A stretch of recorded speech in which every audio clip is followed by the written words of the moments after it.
अनि किन पवित्र बस्नुपर्छ त? किनभने मिसावट नभएको हृदय चाहिँ यो सबमा थियो परमेश्वरको जन्म। अनि उहाँमा चाहिँ कुनै पनि झुट, कुनै पनि ढाक, कुनै पनि छलकपट छैन। अनि उहाँले चाहिँ सारा अनि व्यक्तिहरूलाई बचाउनु भएको कुरा छ। यस्तो परमेश्वरको ठुल्ठुलो काम गर्नुभएको छ। अनि उहाँ चाहिँ पवित्र रहेर अनि पवित्रतामा जीवन बिताउनु भएर अनि 7 वर्ष सहकालमा त्यहाँनिर अन्ना बटुल्नु भयो र अनि त्यो देशको प्रधानमन्त्री बन्नुभयो मिस्र देशको। यो सेप चाहिँ तर त्योभन्दा अगाडि उहाँलाई कत्रो कत्रो परीक्षाहरू आयो। हेर्नुहोस् त, आफ्नै दाजुभाइले मार्न लाग्यो, नमारेर खाडलमा फ्यालो, खाडलबाट फेरि निकालेर बेचेर पठाएको छ। अनि पोतिफरको श्रीमतीले निर्दोष उहाँ हुँदाहुँदै पनि उहाँले जेल जानु परेको छ। बुझ्नुभयो? कुनै गमगन गर्नु मैले हुँदैन गरेकै छैन भन्नु भएन, उहाँ जेल जानु राजी हुनुभयो। तर त्यो कुरा परमेश्वरले उहाँलाई बताइराख्नु भएको थियो। परमेश्वर उहाँसँग हुनुहुन्थ्यो। आमेन। त्यस कारणले गर्दाखेरि उहाँ निर्दोष भए तापनि जेलमा गएर बस्नुभयो। अनि त्यहाँनेरिको सपनाको अर्थ खोलेर अनि उहाँ चाहिँ एकदम परमेश्वरले चाहिँ महान बनाउँदै हुनुहुन्थ्यो। मिस्र देशको प्रधानमन्त्री बनाउँदै हुनुहुन्थ्यो योसेफलाई। त्यस कारणले गर्दाखेरि उहाँले जीवनमा ठुलो ठुलो परीक्षाहरू भोग्नु पर्यो। विभिन्न किसिमको बाधाहरू आइलाग्यो। अनि किन मान्छे असल बन्नका लागि परीक्षाहरू आउँछ? उहाँले सपनाको अर्थ भन्नलाई अनि कलिलो अवस्था भएर 16-17 वर्षको 15-16 वर्षको 14-15 वर्षको उमेर भएर होइन त्यो ज्ञान नछिपेर भनेको होइन। तर परमेश्वरले भन् भनेपछि उहाँले भन्नुहुन्थ्यो यो कुराहरू। त्यो सुना भनेपछि भित्र आत्माको अगुवाई, आत्माको चाहिँ परमेश्वरको आत्माको चाहिँ आज्ञा पालन गर्नुहुन्थ्यो। बलिदान भन्दा आज्ञा पालन उत्तम हो भनेर त्यहाँनिर सामुएलले अनि अगमवक्ता सामुएलले राजा साउललाई भन्नुभएको कुरा छ। त्यस कारणले गर्दाखेरि उहाँले चाहिँ आत्मिक आज्ञा पालन गर्नुभयो र अनि त्यो ठाउँमा उहाँ जेलमा पर्नु हुँदा पनि पवित्रै रहिराख्नु भयो। कुनै पनि कुरामा उहाँ मिसावट हुनु भएन। अनि परमेश्वरले यसरी थाप्दै खाँदै अनि तोडफोड गरी जोड्नुहोस् फेरि है विभिन्न तोडफोड गर्दै अनि सारा ज्ञान बुद्धिले रटरङमा पार्नुभयो परमेश्वरले। अनि उहाँले त्यस्तो कारिन्दा चलाउन सक्नुभयो। तर किन जब मानिसलाई परीक्षा आउँदैन, जब मानिस चाहिँ डराउँछ नि सङ्कट ल्याइरहेको हुन्छ, तर के अरे जब मानिसहरू आफ्नो चालमा हिँड्छ नि तर तिनीहरूले चाहिँ आफूलाई नै विपत्तिमा लगिरहेको हुन्छ। तर योसेफले चाहिँ परमेश्वरको सारा हृदयबाट भक्ति गरेर उहाँको डर भय बोकेर अनि मलाई चाहिँ पोतिफरले यो घरको कारिन्दा दिनुभएको छ तर मलाई उहाँको श्रीमती दिनुभएको छैन भनेर उहाँले भन्नुभएको कुरा छ। हालेलुया। यस कारणले गर्दाखेरि यहाँ पोतिफरको घरमा पनि उहाँले पुरा एकदमै इमानदारी भएर काम गर्नुभयो, कारिन्दा हुनुभयो। हालेलुया। अनि जेलको पनि हुनुभयो हो र अनि त्यो मिस्र देशमा अनि प्रधानमन्त्री बनाउनु भयो उहाँले। जब सुन निकालिन्छ नि सुन निखुर सुनै हुन्छ, खानीबाट निकालिन्छ सुन, खानीबाट सुन निकालिसकेपछि त्यहाँनिर के हुन्छ? त्यो सुनलाई पोलिन्छ, तेजाब लगाइन्छ, फेरि पनि पोलिन्छ, तेजाब लगाइन्छ अनि निखुर सुन बनाइन्छ। अनि यो सबलाई पनि परमेश्वरले सुन खानीबाट निकालेको सुन जस्तै बनाइराख्नु भएको थियो। हालेलुया। अनि त्यसरी खानीबाट योसेफलाई चाहिँ परमेश्वरले निकाल्दै दिएको कुरा साथसाथ गर्न अनि विभिन्न अख्तियारको काम गर्न अनि सारा ज्ञान, सारा बुद्धि, सारा सम्पत्ति दिनको लागि हो। अनि पवित्र बस्नुपर्छ भनेर बाइबलले भन्नुहुन्छ। अनि यहाँ तल अब यहाँनिर चाहिँ नि के भनेको छ त? अब यहाँनिर अब कलसीको 2 को पुस्तकमा फेरि पल्टाएर जाउँ। 2 को 20 देखि 2 को कलसी 2 मा यहाँनिर यस्तो लेखेको छ है। 2 को 20 मा यहाँनिर सुन्नुहोस् है। अब म यहाँ पढ्दैछु। यदि संसारका आधारभूत सिद्धान्तहरू प्रति ख्रीष्टसँग तिमीहरू मरेका छौ भने यस संसारका जस्ता भई किन तिमीहरू बाँचिरहन्छौ? नियमहरूका अघि किन झुक्छौ? संसारको नियमहरूको अघि किन तिमीहरू झुक्छौ र संसारको जस्तै भएर किन बाँच्छौ? ख्रीष्ट मरेको भने त साहसी भएर परमेश्वरको काम गर भन्नुभएको छ र पवित्र जीवन जिउ भन्नुभएको छ। योसेफ निर्दोष भएर जेल जानुमा तयार हुनुभयो। बुझ्नुभयो? म जान्न, मैले तपाईँको श्रीमतीलाई यस्तो छुएकै त छैन भन्नु भएन नि उहाँले के अरे निर्दोष भएर त उहाँ जेल जीवन भोग्न तयार हुनुभयो, बाध्य हुनुभयो आफै। बुझ्नुभयो? सो इच्छाले कति धेरै परमेश्वरको आज्ञाकारी हुनुहुन्थ्यो उहाँ। र यहाँनिर हुन्छ नसमात, नचाक, नछौ यी जम्मै। हेर्नुहोस् उहाँले नसमात्नु सक्नु। यहाँ कलसीको 2 को 21 पदले त्यो भने वचन अनुसार उहाँ त्यसरी पवित्र रहनुभयो। यी जम्मै कुराहरू व्यवहार गर्दा गर्दा नष्ट भएर जान्छ। यो कुराहरू मानिसहरूका आदेशहरू र सिद्धान्तहरूमा आधारित छन्। मानिसहरूले नै आज्ञा पालन गरेर काममा आधार देखाउनुपर्छ, प्रमाण। बुझ्नुभयो? आधारित छन् भनेर छ। र अनि उपासनालाई कष्टदायी बनाएर आफैलाई याएर र शरीरलाई शास्ति दिएर तिनीहरूले बुद्धिको स्वाद त पार्छन्, तर शरीरका अभिलाषालाई काबुमा ल्याउन यी कुराहरू कुनै मूल्यका हुँदैनन्। बुझ्नुभयो? अनि शरीरलाई अनि बुद्धिका स्वाद चाहिँ पार्छ। परमेश्वरकै वचन चाहिँ यसरी आफ्नो बुद्धिमा ढालेर चाहिँ दिन्छ, तर कतिचोटि ती व्यक्तिहरू चाहिँ के अरे अनि फेरि चुकिरहेको हुन्छ भनेर बाइबलले भन्दछ। त्यस कारणले गर्दाखेरि जब हामी यहाँ यता पढ्छौँ भने सुरुमा आदमले परमेश्वरलाई छल गर्यो। आदमले छलेको कारणले गर्दाखेरि सबै मानिसहरूमा मिसावट हृदय छ। परमेश्वरको जनहरूमा पनि योसेफमा मात्रै मिसावट हृदय थिएन। बुझ्नुभयो? अनि यता परमेश्वर सँगसँगै बोल्नुहुने आदमको हृदयमा मिसावट भयो नि है। फल खाएपछि परमेश्वरलाई ढाँटेपछि छलेर खाएपछि सबै मानिसहरूको परिस्थिति चाहिँ अनि के भयो? पहिलाको भन्दा छुट्टै परिवर्तन भयो। त्यो फल खाइसकेपछि परिस्थिति चेन्ज भयो, परिवर्तन भयो र मानिस दुष्ट भयो। त्यस कारणले गर्दाखेरि जब आदमले परमेश्वरलाई छल्यो त उसकै छोरा कैनले फेरि छलेर कसलाई मारेको छ? हाबिल भाइलाई मारेको छ। अनि हाबिललाई मारिसक्यो अब कसले चाहिँ? कैनले। किन? भेटी परमेश्वरमा हाबिलको हृदय चाहिँ सफा थियो, मिसावट नभएको। परमेश्वरलाई लोभ बिना चाहिँ आफ्नो भेटी दिइराख्नु भएको थियो। र अर्को ठाउँमा हामीले यहाँनिर पाउँदछौँ र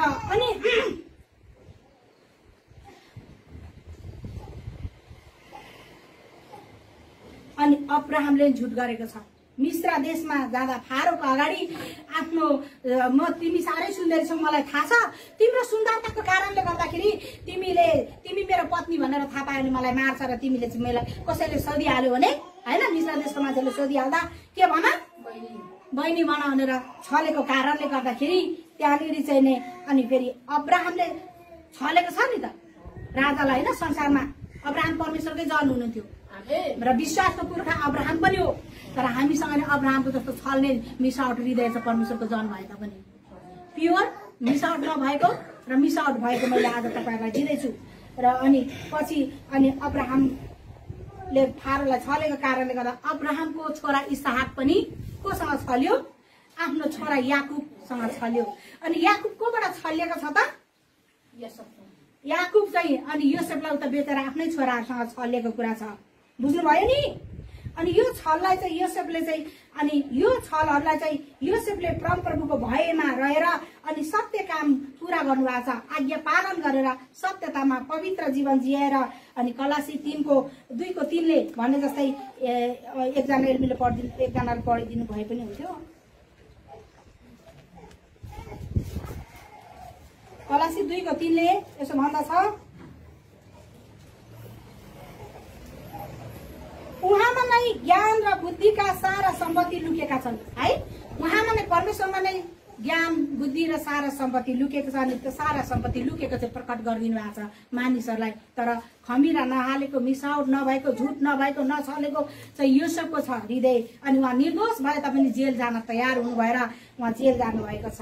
हालेलुया। त्यस कारणले गर्दा हाम्रो हृदय पनि त्यसरी तपाईँहरूले परमेश्वरसँग बोल्नुपर्छ, परमेश्वरको शक्तिको कामहरू गर्नुपर्छ भने परमेश्वरमा त्यस्तो हृदय हुनुपर्दछ। आमेन। अनि यहाँनिर तिनीहरूले बुद्धिको स्वाद त पार्छन्, तर अनि आफ्नै मिसावट भएको कुराहरू दिन्छ। 2:20देखि 22-23सम्म हेर्नुहोस् त कलासीको। त्यस कारणले गर्दाखेरि उनीहरूमा चाहिँ मिसावट भएको हृदयले गर्दाखेरि चाहिँ अनि हरेकमा यहाँनिर उपासना कष्टदायी बनाएर आफैलाई यार शरीरलाई शक्ति दिएर सत्य पार्छन्, तर शरीरका अभिलाषामा काबुमा ल्याउने यी कुराहरूमा मूल्याङ्कन हुँदैन। अनि उनीहरूलाई परमेश्वरको ठुल्ठुलो कुराहरू आउँछ, वचनहरू आउँछ, अनुग्रहहरू आउँछ र पनि अनि त्यहाँ उनीहरू चाहिँ के गर्छन्? काबुमा आउँदैन, फेरि पाप गरिहाल्छ मिसावट भएर हृदय। बुझ्नुभयो? त्यस कारणले गर्दाखेरि यहाँ मिसावट नभएको हृदय युसुफको मात्रै छ। र युसुफले चाहिँ मिस्र देशको प्रधानमन्त्री हुनु भएर सारा मानिसहरूलाई चकित बनाइदिनु भएको छ। र यो युसुफले चाहिँ मेरो देश चाहिँ आफ्नो देशमा नलानु, यही मिस्र देशमा गाडी दिनु भन्नुभएको थियो। किन? युसुफले कति कष्टहरू खसाउनु भयो र पनि उहाँले असल पत्नी पनि पाउनु भयो। र अनि उहाँको अनि आफ्नो शरीरलाई चाहिँ उता मिश्रामा नै गाड्न दिनु भन्नुभयो। किन? त्यो रहस्यको कुरा छ। पछि हिब्रूहरूले सारा दुःख पाइरहेको थियो, समय परिस्थिति बित्दै गएपछि उनीहरू चाहिँ दास दासी भएर दुःख पाइरहेको थियो। अनि त्यहाँदेखि मलाई यसुले चाहिँ 7 वर्षको अनिकालमा हिब्रू मान्छेले हामीलाई चाहिँ के भएको थियो, सकालमा ल्याएर खाना दिएको थियो भनेर मेरो सम्झनामा मेरो जातिहरूलाई के हुनेछ बा हैन अलिक हल्का गरिदिन्छ कि छुटकारा पाउँछ कि भनेर उहाँले चाहिँ त्यो पछिको दर्शनहरू पनि अगमवक्तालाई अघिको र वर्तमान भइरहेको पछिको कुरा पनि थाहा हुन्छ। अनि यो वचन मैले तपाईँलाई 4 वर्ष अगाडि 5 वर्ष अगाडि तपाईँलाई अघि नै मैले वचन दिएको छु। त्यहाँ फेसबुकमा गएर हेर्नुभयो भने यो वचनहरू मैले कति राखेँ कति राखिनँ पनि। त्यस कारणले गर्दाखेरि नि यो सब चाहिँ त्यो ठाउँबाट हेर्नुहोस् अनि त्यही ठाउँ मेरो लास गाड्नु भनेर भन्नुभएको छ र अनि त्यो ठाउँबाट पछाडि फेरि परमेश्वरले मूसालाई चलाउनु भएर त्यहाँबाट अनि मिस्रीहरूको हातबाट अनि लाल समुद्रलाई 2 भाग गरेर निकालेर ल्याउनु भएको कुरा छ। अनि परमेश्वरकै जनरमा मिसावट हृदय भएको छलको बारेमा छलिँदै छलिँदै कति पुस्तासम्मलाई भेटेको छ के? दोस्रो पुस्ता, तेस्रो पुस्ता, चौथोलाई मात्र रहेछ त होइन रहेछ, धेरै पुस्तालाई हानि गरेको छ। त्यस कारणले गर्दाखेरि हामी परमेश्वरको जन भइसकेपछि कुनै पनि छल झुट कपट त्यो हाम्रो आफ्नो व्यक्तिगत फाइदाको लागि हुनु हुँदैन। अनि यो चाहिँ चेलापन हो। मान्छेहरूले पवित्र आत्माको कुरा दिन्छन्, हरेक कुराहरू दिन्छन्, पानी परे जस्तो अनि भल बगिहाल्यो, माटो मुनि चाहिँ भिज्दैन हो। त्यस्तो गहिरो कुराहरू हामीले तपाईँहरूलाई पहिले यो वचनहरूमा बुझाएको छु। त्यस कारणले गर्दाखेरि याकुबले आफ्नो दाजुलाई छलेर लिँदाखेरि अनि उसले मन परेको राहेल लिन पाएन र लियामा छलेको छ नि, उसलाई पनि अनि लाबानले छल गरेर दिएको कुरा मैले तपाईँलाई पहिल्यै बताइसकेको छु। यस्तो कुराहरू हामी विश्वासीमा हुनु हुँदैन। हालेलुया। अनि चोरी नगर्नु है। प्रस्थान 22:1 तपाईहरुले पढिदिनुहोस्, 22:4 पनि। अनि प्रस्थानको पुस्तक 22:1 मा के भनेको छ त यहाँनेरि 22:1 मा यदि कसैले गोरु अथवा भेडा चोरेर त्यसलाई मार्यो कि बेच्यो भने त्यसले गोरुको सट्टा 5 वटा गोरु र भेडाको सट्टा 4 वटा भेडा देओस्। आमेन। कसैले चोरी गर्यो भने हैन गोरुको सट्टा 5 वटा गोरु र भेडाको सट्टामा 4 वटा भेडा दिनुपर्छ। अनि हेर्नु त मानिसले पाप गर्ने दोस्रो तेस्रो चौथो पुस्तासम्म पनि उहाँले बदला लिन्छु भन्नुभएको छ। तर यहाँ त हेर्नुहोस् त अब के अरे आदमले छल गरे कारणले आदमलाई नै छोराले छल गरेर कहिले छल गरेर हनोकलाई मारिदियो हैन। अनि फेरि यहाँ अब्राहमको हाबिलाई सरी है हनोकलाई भने कहिले हाबिलाई मार्यो। अनि अब्राहमले साराईलाई बहिनी भनेर छल गरेको कारणले अब्राहम छल्यो। फेरि यता इसाक पनि याकुबले छल गरेर इसाकबाट आशिष लगेको रहेछ। याकुबले छल गरेको कारणले गर्दा आफै लाबानबाट छलेर उसले चाहिँ नि लेयालाई ल्याउनु परेको छ। फेरि याकुबको छोराहरूले याकुबलाई नै छलेर यसोबलाई मिश्र देशमा बेची पठाएको कुराहरू छ। देख्नुभयो कति छलको छल छ। त्यस कारणले हामी परमेश्वरको जन भइकन कहिले पनि त्यस्तो छलमा चल्नु हुँदैन। हालेलुया। अनि एउटा सानो कागजको टुक्रा चलायो भने पनि त्यो चाहिँ हामीले नसोधिकन कसैकोमा चलायो भने चोरी गरे सोसरा हुन्छ। त्यसलाई हामीले सोधेर मात्रै चलाउनु पर्ने हुन्छ। बुझ्नुभयो? नसोधिकन हामीले चलाउनु हुँदैन। अनि ढक तराजु पनि चोरी गर्नु राम्रो हुँदैन, अलिकति कम दिनु राम्रो हुँदैन। यो चाहिँ आमोस 8:6 पद तपाईहरुले पढ्नुस्। या मानवपातीको बारेमा छ। अनि एक्सोडस 21:16 र इफिसीको पुस्तक 4:28 र लुकाको पुस्तक 9:19:8 मा पनि तपाईहरुले यहाँनिर राम्रोसँगले पढ्नुस्। या जखयासको बारेमा यो कुराहरू परमेश्वरले यहाँनिर चाहिँ दिनुभएको कुरा हामीले पाउँदछौँ। र भजन सङ्ग्रह 37:2 ले पनि भन्छ दुष्टहरूले चाहिँ के गर्छ, ऋण लान्छन् अनि तिर्दैन। बुझ्नुभयो? ऋण लगेर अनि तिर्दैन। तर धर्मीहरूले चाहिँ उदारतापूर्वक तिनीहरूलाई के गर्छन्, पन्छाउँछन्, आफ्नो ऋणहरू तिर्छन्। हालेलुया। यदि तपाईले कसैको सामान चलाउनु भएको छ भने त्यो फुट्यो भने तपाईले दिँदाखेरि तपाईको सामान थोत्रो छ फुट्यो भनेर भयो त, आफूले नयाँ किनेर पनि दिनुपर्छ। त्यही भएर चलाउनु हुँदैन। हाम्रो चाहिँ यस्तो प्योर मिसावट नभएको हृदय, लोभ नभएको हृदय, अर्का हृदयलाई चोट नपुर्याउने हृदय हो। बुझ्नुभयो नि? अनि मलाकीको पुस्तकको चाहिँ 3:8-9 मा पनि छ। अनि दशंशाको कारणले हामीले दशंशाहरू पनि परमेश्वरको दशंशा चाहिँ सही तरिकाले चर्चमा लिएर परमेश्वरलाई दिनुपर्छ। दशंशा लुट्नु हुँदैन। दशंशा चाहिँ हामीले चोर्नु हुँदैन। परमेश्वरको भेटी हो, त्यो चाहिँ परमेश्वरको पैसा हो भनेर यहाँनिर वचनले भन्दछ। अनि दशंशाको कारणले गर्दा परमेश्वरबाट तपाईँ नै टाढा हुनुहुन्छ। अनि पछि गएर मुक्ति नै पनि तपाईले चाहिँ गुमाउनुहुन्छ। अमेरिकामा चाहिँ नि एकजना अलेक्जेन्डर भन्ने व्यक्ति थियो। अनि त्यो अलेक्जेन्डर भन्ने व्यक्तिले चाहिँ उसले चाहिँ दशंशामा हालेको रहेछ हैन। अनि उसको ऋण हजारौं ऋण थियो। अनि प्रार्थनामा सोद्धाखेरि दशंशामा उनीहरूले लुटेका रहेछन्, बुझ्नुभयो। र अनि आफ्नो घर बेचेर दशंशा दियो। नत्र त्यतिकै ऋणको ऋण मानिस पर्दैन नि, बुझ्नुभयो। लुटेको कारणले, लोभको कारणले गर्दाखेरि यता हेर्नुहोस् है, अगाडि पनि छलको कारण, आफू बाँच्नको कारणले यसो मर्नु पर्यो त अनि साहसी भएर जानु भएन जेलमा। थारोले काठमा फाँसी दिए पनि दियोस् भनेर जानुभयो नि। मैले तपाईँको श्रीमतीलाई छुएको छुइनँ, म चोखो छु भन्नु भएर निर्दोष भए तापनि उहाँले जेल सजाय भोग्नु भएको छ। पोतिफरकोले जेलमा लाँदाखेरि त राजा फारोले त त्यहाँनिर सजाय दिन सक्नुहुन्थ्यो नि त। त्यस कारणले गर्दाखेरि हेर्नुहोस्। अनि अरूको तपाईँले ऋणहरू चलाउनु भएको छ भने तिरिहाल्नु पर्दछ एकदम लोभ बिना है। भनेको चाहिँ यो चाहिँ के हो, ऋण तिर्नुपर्छ भनेको भन्दाखेरि चाहिँ मैले भनेको चाहिँ परमेश्वरको ऋण चाहिँ तिर्नु पर्दछ। मैले परमेश्वरलाई लुटेको छु, अबदेखि म विश्वासी भएदेखिको दिन्छु भनेर हामीले दिनुपर्ने कुराहरू हुन्छ।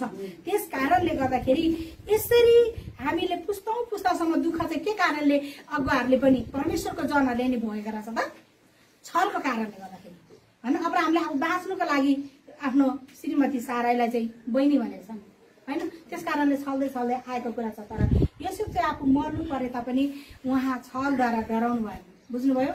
त्यस कारणले हामी साहसी हुनुपर्दछ। कतिजना केटीहरू हुन्छन् हेर्नुहोस्, प्रभु यीशु ख्रीष्ट क्रुसमा टाँगिनु भयो, उहाँको चेलाहरू 11 जना चेलाहरू आत्मिकी नहुँदै उहाँले परमेश्वर, हे पिता यिनीहरूलाई तपाईँको हातमा हैन सुम्पन्छु भन्नुभयो। अनि परमेश्वरको विश्वासमा छोडेर उहाँ स्वर्ग जानु, क्रुसमा जानु भएर आफ्नो प्राण त्याग गरेर स्वर्ग जानुभयो विश्वास गरेर। अनि उहाँ चेलाले पत्रुसले कत्रो काम गर्नुभयो। अनि प्रेरित पावलले यसरी काम गर्नुभएको कुरा छ विश्वासमा, बुझ्नुभयो। आज तपाईहरु यो युवा युवतीहरू हुनुहुन्छ भने पनि तपाईहरुले गरिब अथवा धनी नभन्नुहोस्। जो परमेश्वरले जुटाएको जोडी हुन्छ नि, त्यो जोडी चाहिँ परमेश्वरको हातमा सुम्पिँदाखेरि परमेश्वरले नै धनी बनाउनुहुन्छ। हेर्नुहोस् त, उहाँ कलसी 2:3 पदले भने जस्तै उहाँमा नै सारा ज्ञान, सारा बुद्धि र सारा सम्पत्ति लुकेको छ। अनि परमेश्वरले कसरी मिश्र देशमा पुऱ्याएर अनि यसलाई प्रधानमन्त्री बनाउनु र धनी बनाउनु भयो। अनि त्यो एउटा राम्रो ठाउँ नै दिनुभएको छ नि, बुझ्नुभयो। हालेलुया। त्यस कारणले गर्दाखेरि आज केटीहरू लभ गर्दै हुनुहुन्छ भने जोसँग लभ गर्नुभएको छ तपाईहरु त्योसँग नै बिहे गर्नुहोस्। अर्को चेन्ज गर्ने हैन, पवित्र रहनुहोस्। यो सब जस्तै परमेश्वरले राम्रो काम गर्नको लागि अब एउटा केटी हुन्छ, एउटा केटीले चाहिँ ओहो म त ठुलो ठाउँमा छु भनेर चाहिँ 2-4वटा केटा हुन्छ, यसलाई छान्दा त्यसलाई छान्दा 1-1.5 वर्ष समय गुज्राइदिने होइन। उसले मन परेको केटीहरू हुन्छ, छोड्दै उसको लागि बसिरहेको हुन्छ नि त। यस भने यस, नो भने नो। त्यो चाहिँ मिसावट भएको हृदय, त्यो चाहिँ परमेश्वरको स्वर्गीय भाषा आए पनि अब्राहमलाई के आएको थिएन र, ढाँटु भएको छ नि। मिसावट हृदय भएको शैतानको जन यहाँ छ र एउटा यसो चाहिँ परमेश्वरको साँचो जन हुनुहुन्छ, बुझ्नुभयो। अनि किन अब्राहमबाटै यता चाहिँ इस्माइल चाहिँ अन्य जाति बनाइदिनु भएको छ।